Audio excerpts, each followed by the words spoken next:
Recently, a man named Avery posted some old photos of Windsor on Facebook. Some local history sites. These photos are from the early to mid 1970s. Some of the photos are black and white, but some of them are in color. Avery had moved away from Windsor to Kingston many years ago, and he just recently posted these photos. Maybe he forgot about them and just decided to digitize them one day.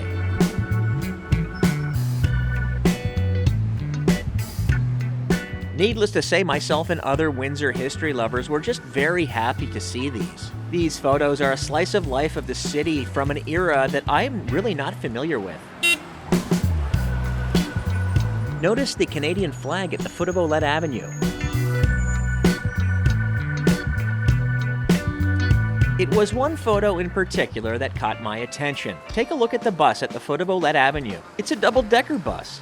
I don't remember ever seeing a double-decker bus in downtown Windsor. I decided to do some digging to see if I could get some information on a double-decker bus ever being in Windsor. And I remember a friend sharing with me some old film footage of Windsor from the early to mid-1970s, so I had a look. Maybe I'd get lucky.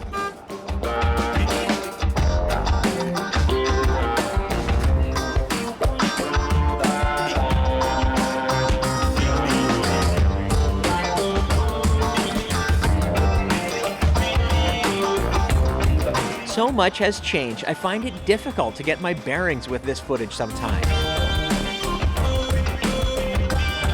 But I was looking to catch a glimpse of the double-decker bus. And then this happened. No, I don't think we can teach them all about Windsor in an hour, but I think we can whet their appetite and maybe get them to come back and take another look at Windsor someday. How about the bus itself? It is a real English bus, isn't it? Yes, it is definitely a Bristol-type vehicle. It's 1953 vintage, and it operated on the streets of Windsor, England at one time. So that's our twin sister in England. I see it's got a Windsor name tag right on it. Yes, you better believe it. It came from England that way. It came from England that way, that's right. How long is it going to stay here? It's going to stay here for a 60-day period. That'll give us an opportunity to test the tour, test the response to the tours in Windsor, and see just how it does generally. Then we all know that it will be a success, of course, and hopefully we'll look to purchasing a couple of these vehicles for next year. So Windsor did have a double-decker bus. It was a tourist attraction and it lasted for over a decade. The double-decker bus took guests on a tour around town, pointing out significant sights and stopping at other points of interest. What happened to the bus? Well, it turns out that Windsor had two of them, Bessie and Bertie. These photos here were taken by Paul Bateson, aka Busman Extraordinaire. He was in Windsor in 1974 to capture these. And I'm thankful he took these. It's nice to see the bus in color. Ticket prices. I don't know if you can see the sign, but it says adults $2, kids 75 cents. One interesting fact about Windsor pointed out on the tour was that a creek used to meander down Giles Boulevard East, which accounts for the lawns being higher than the road in most places. Bessie was retired by Transit Windsor in the early 1980s, but Bertie was eventually given away to Heritage Village in Kingsville, and it stayed there for years. And here's a photo of Bertie sitting on the front lawn of the Heritage Museum in Kingsville. By the look of it, this photo was not taken that long ago.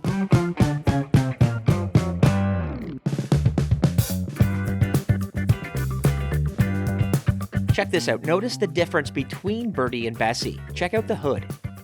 I was curious to know if the Heritage Museum in Kingsville still had Bertie, so I called and asked. They told me that they no longer had it, and that it had been made into a restaurant at Point Pelee several years ago.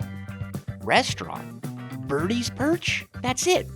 Bertie equals Birdie. That's the one. Of course, I had been to that restaurant several times over the years and knew that it had been removed in 2022 because of a toilet spat with the town of Leamington, and I am not sure where it is now.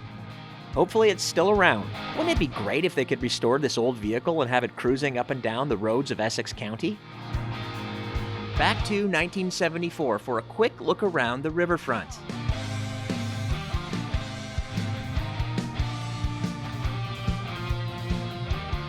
It looks like it might be Canada Day.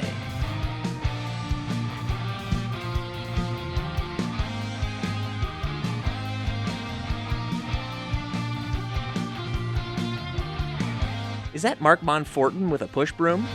I don't know, is it?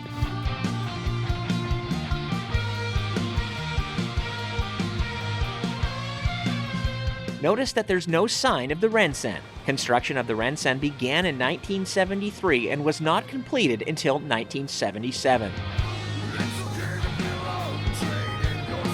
And here's some more of Avery's photos, and look in the background. Some of them show the Rensen being built. You know, now in 2024, 2025, they're talking about tearing the Rensen down, or at least a portion of it.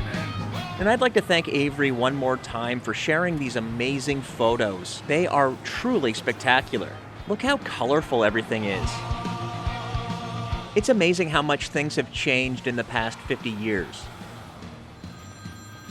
There's one more thing that caught my eye from these old photos and film. Look at the boat in the background. You can see shots of the same boat through the bus in this film footage.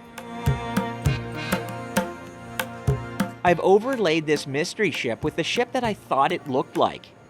It's the Stella Maris II. Here it is in Toronto Harbor in May of 1974. I'm not sure how long the Stella Maris was in Windsor or if it was a frequent visitor to Windsor that summer, but it is possible that this film and this photo were taken on the same day. For more videos about Windsor's history, check out my YouTube channel, Michael Evans, Windsor, Ontario.